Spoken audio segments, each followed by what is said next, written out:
have to say we do finally have a bit more information, and it does make quite a disturbing read, the allegations that are made in this co-authored piece between the Sunday Times, the Times and Channel 4's dispatches.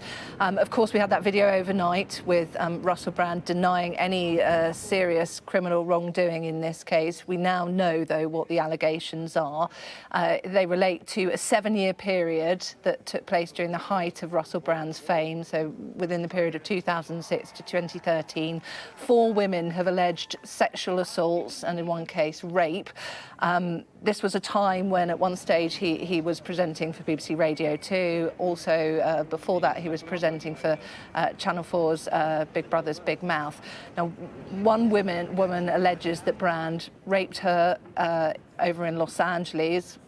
Later on during this period, when he was working in Hollywood as a film actor, she alleges that Brand raped her against a wall in his Los Angeles home.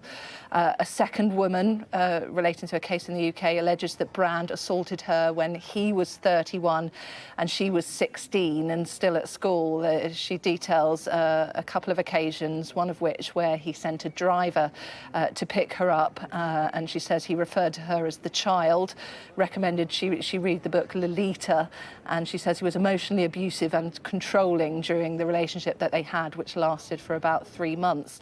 Now, a third woman claims that he sexually assaulted her while she worked with him in Los Angeles, and the fourth woman that has been willing to go on the record. All of these women have wanted to protect their anonymity in this, though, but the fourth woman has described being sexually assaulted by Brand and him being physically and emotionally abusive towards her during a relationship that we had.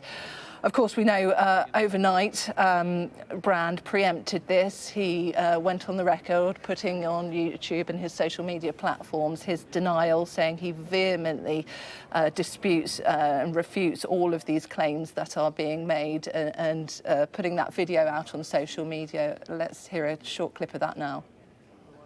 Amidst this litany of astonishing, rather baroque attacks are some very serious allegations that I absolutely refute.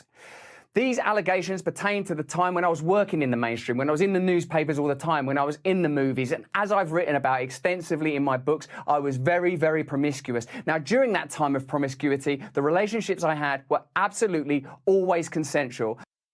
That not only does this really open up the fact that Russell Brand clearly will have to answer many of these allegations, and we will expect, we certainly know that tonight he is performing a comedy gig in Wembley, so it's going to be interesting to see whether or not that goes ahead. But this also opens up really a whole can of worms for the BBC and Channel 4 as well. How much of the allegations that are made, whether or not they were actually across any of this and were aware of this before these claims have been made at any earlier date. So it really is going to be interesting to see how this story develops now, and really a lot more questions for the BBC and the Channel 4 on this.